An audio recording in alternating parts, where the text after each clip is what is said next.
हाय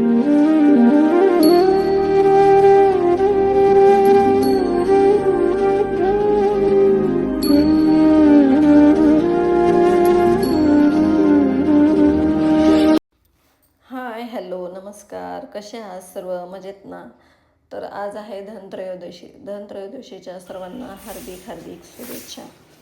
धनत्रयोदशी देवतांची पूजा आज मांडायची. त्याचं महत्त्व, इंद्राने जेव्हा असुरांना बरोबर घेऊन समुद्रमंथन केले तेव्हा त्यातून 14 रत्ने प्रकट झाली. त्यापैकी एक धन्वंतरी देवता आहे, म्हणून ह्या दिवसास धन्वंतरी जयंती असे म्हणतात. यामुळे ह्या दिवशी प्रामुख्याने धन्वंतरी पूजन केले जाते. तर सकाळी आज अभंग स्नान उठणं लावायचं होतं सगळ्यांना, आणि सूर्योदय उगवण्या अगोदरच आपली आंघोळ वगैरे व्हायला हवी. तर असं 6:30च्या सर्वांची आंघोळ वगैरे झाली. त्याच्यानंतर मग स्वयंपाक वगैरे केला आणि घरातल्या देवांची पूजा वगैरे करून घेतलं. आणि मग दुपारून मग फराळीचं वगैरे केलं आणि साहित्य वगैरे हे पूजा मांडणीचं सगळं साहित्य जमा केलं आणि मग पूजा मांडायला सुरुवात केली. तर पिंक आणि येल्लो रेड असं कॉम्बिनेशनमध्ये सगळीकडं आज माझं डेकोरेशन दिसन तुम्हाला. तर अशा पद्धतीत मांडणी केली. 5 राशी ठेवल्या. सर्वप्रथम गणपतीची स्थापना केली. लक्ष्मी ठेवला. धन्वंतरी देवतांचा फोटो ठेवला राशीवर आणि कळस मांडला राशीवर. आणि सरस्वती यंत्र जे आहे तर ते मी नवरात्रातच मागवलं, पण मला ते लेट मिळालं, तर ते आत्ता त्याची स्थापना केली. आणि आज धनत्रयोदशी असल्यामुळे आज सोनं वगैरे खरेदी करतात. तर माझ्याकडे ना सोन्यापेक्षा जास्त चांगली वस्तू आज आलेली आहे, तर ती म्हणजे श्रीयंत्र. गेल्या वर्षीपासून माझं चाललंय घ्यायचं, पण त्याचा योग आत्ता आला. वसुबारसच्या दिवशी संध्याकाळी मिळालं मला ते. तर लक्ष्मीपूजनच्या दिवशी त्याचा अभिषेक करावं, पण मला ते राहिलं नाही. मी त्याची स्थापना केली. आणि धने, गूळ आणि पांढरे दुधापासून बनवलेले पदार्थ ह्याचा नैवेद्याचा मान असतो आज.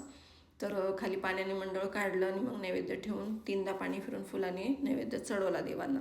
पाणी ठेवलं आणि पैसे, सोनं, नाणं जे काय असेल तुमचं त्याची पण मांडणी करायची असते. आणि ह्या दिवशी फडी पण खरेदी करत असतात, तर फडी पण ठेवली. अशा पद्धतीत सगळी मांडणी केली. आणि वसुबारसच्या दिवशी आहे ना 12 दिवे लावत असतात.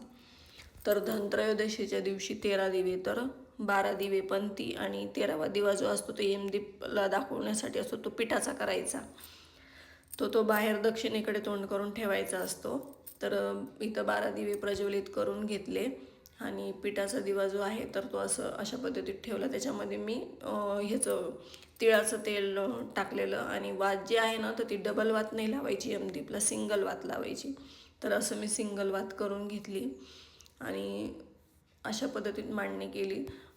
आणि श्रीयंत्र जे आहे ना, आता काय सांगू, मला इतका आनंद झाला ना मला ते मिळालं फायनली. तर खूप बरं वाटलं मला. आणि असं बाहेर दक्षिणेकडे तोंड करून दिवा ठेवला आणि हा मंत्र म्हणायचं तिथं हात जोडून.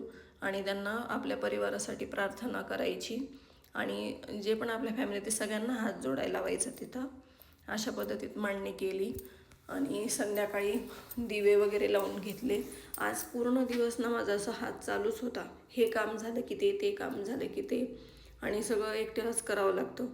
आणि तसं माझ्या मुलांची मदत असते मला. आता हे माझ्या मुलीने दिवे वगैरे तेल ते टाकून तयार करून ठेवलं होतं. मी तोपर्यंत स्वयंपाक वगैरे केला. आणि ही जी उंबरठापट्टी आहे ना उलनची, आता सध्या ट्रेंडिंगमध्ये येतं, मीच बनवलं. दरवाजाचं तोरण, ती आडवी पट्टी जी लावलेली ते पण. आणि सगळीकडं ना पिंक आणि येलो हेच कॉम्बिनेशन दिसणार. तर खूप छान वाटत होतं. आणि ह्यावेळेस लाईटिंग जी आहे ना तर ती मी असं वॉर्म कलरमध्येच ठेवली. अशी कलरफुल ती चमचम करणारी लावलीच नाही, कारण ते खूप चमचम करतं. असं शांत वाटत होतं तो कलर मला. रांगोळीत पण मी तेच कलर कॉम्बिनेशन केलेलं आणि लय भारी वाटत होतं. आणि किती करावं तेवढं कमी. आणि आवड असली की सवड भेटतच असते. हे बघा, फुलांची माळा पण मी तसंच लावलेलं आणि ते वॉर्म लाईट, आकाशदिवा पण तेच कॉम्बिनेशनमध्ये. असं सगळीकडं दिवे वगैरे लावले. रांगोळीवरती पण दिवा ठेवला. खूप सुंदर वाटत होती रांगोळी पण. छोटीशीच काढली पण छान वाटत होतं.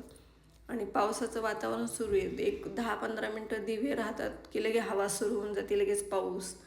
तर आणि हे बघा, सोफा कवर पण मी असं पिंक कलरमध्येच ठेवला. सगळीकडे पिंकच दिसणार.